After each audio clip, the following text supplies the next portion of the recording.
Hello दोस्तों। तो मेरा नाम अंशु कुमार है। तो आज है इलेक्शन का दिन और मैं कंफ्यूज हूँ क्योंकि मैं एक बिहार से हूँ और आज 6 नवंबर है और 6 नवंबर को आज होने वाला है इलेक्शन बिहार में, जो कि स्टार्ट हो चुका है और मैं देना चाहता हूँ वोट। लेकिन मैं हूँ कंफ्यूज क्योंकि मैंने बहुत लोगों से पूछा हर एक पार्टी के बारे में, तो यहाँ पे कुछ और ही निष्कर्ष निकला।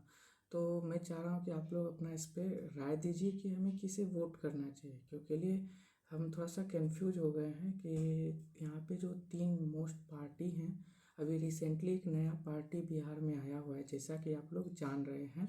एक है प्रशांत किशोर का जो पार्टी है वे हुआ, जिसे जन स्वराज के नाम से जाना जाता है। और इससे पहले से ही रह चुके एक पार्टी है जेडीयू, जेडीयू और बीजेपी का गठबंधन से बना हुआ एनडीए का है, जिसमें मोदी और नीतीश सरकार का कॉम्बिनेशन है, डबल इंजन जिसको कहा जाता है।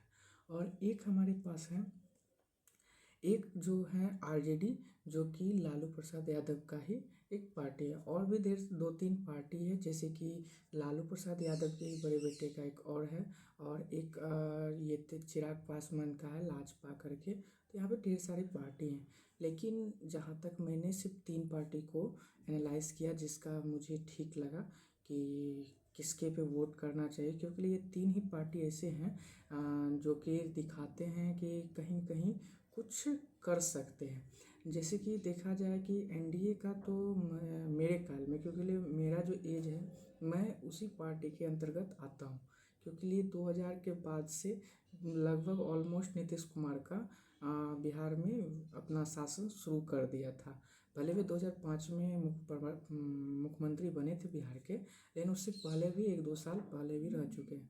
तो हालांकि 2000 के बाद मतलब कि मेरे जन्म के बाद हमको जहाँ तक कुछ भी ऐसा चेंजिंग का मतलब ये कि ऐसा जो कि दिखना चाहिए बिहार पीछे, ऐसा हमको कुछ दिखा नहीं।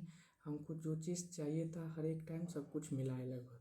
ठीक है। बात रही प्रोग्रेस की बात, तो जहाँ तक मतलब कि मैंने देखा कि अदर स्टेट के कंपेयर में थोड़ा बहुत कम है, लेकिन ये नहीं कह सकते हैं कि कुछ भी नहीं है। बहुत डेवलपमेंट हुआ है मेरे नज़रिया से, क्योंकि लिए मैंने पिछली गवर्नमेंट का भी एनालिसिस किया, लोगों से पूछा। तो मुझे ये पता चला जैसे कि इससे पहले आरजेडी थी, जैसे लालू प्रसाद यादव का पार्टी बनी हुई थी मुख्यमंत्री 2005 से पहले।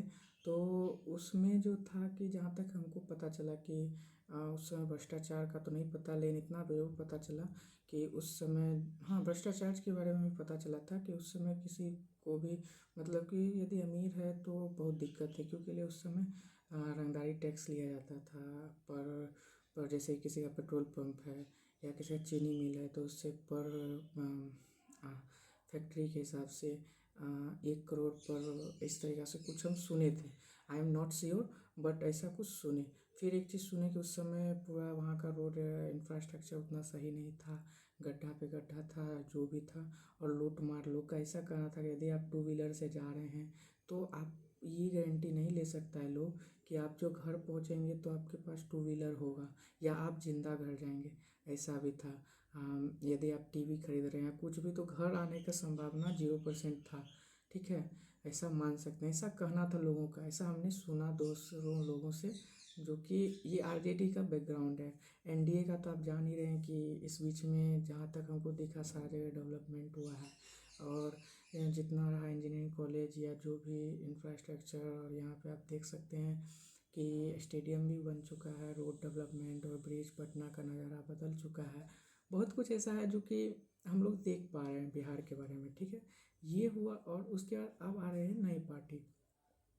नई पार्टी यहाँ पे जैसे कि जन स्वराज हैं, जन स्वराज जो कि प्रशांत किशोर लीड करें, और प्रशांत किशोर के बारे में कौन नहीं जानता भारत में, क्योंकि लिए उसने बहुत सारे इलेक्शनों में जाके कैंपेन किया है और बहुत सारे राज्यों के मुख्यमंत्री को बनाने में सहयोग दिया है।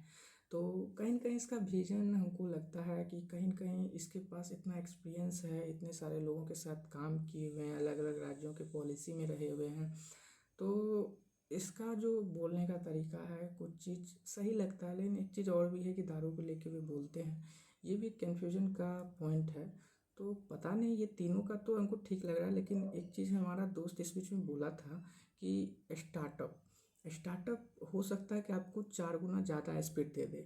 हम तो ये तीनों का आकलन करते तो हमको लगता है कि आरजेडी तो हम आरजेडी का जो अभी है कि उसका जो आया था बुक जिसके हम बता रहे थे क्या क्या देंगे, तो उसका ठीक था, प्लान में कोई गड़बड़ी नहीं था।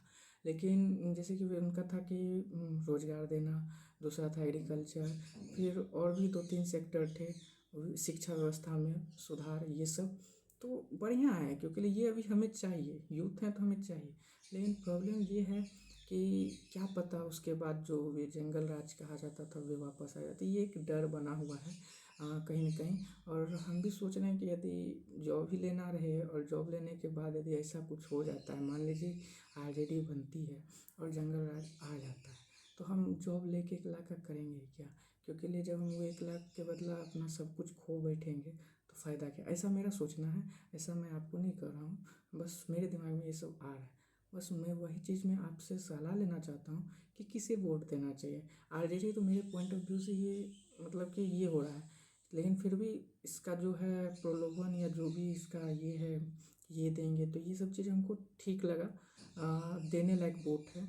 लेकिन बात करें एनडीए की, तो एनडीए में क्या दिक्कत है कि उसने 15 साल 20 साल कुर्सी पे रहा और काम भी किया, लेकिन अब वे स्लो हो चुके हैं, अब उसके काम का डायरेक्शन चेंज हो चुका है।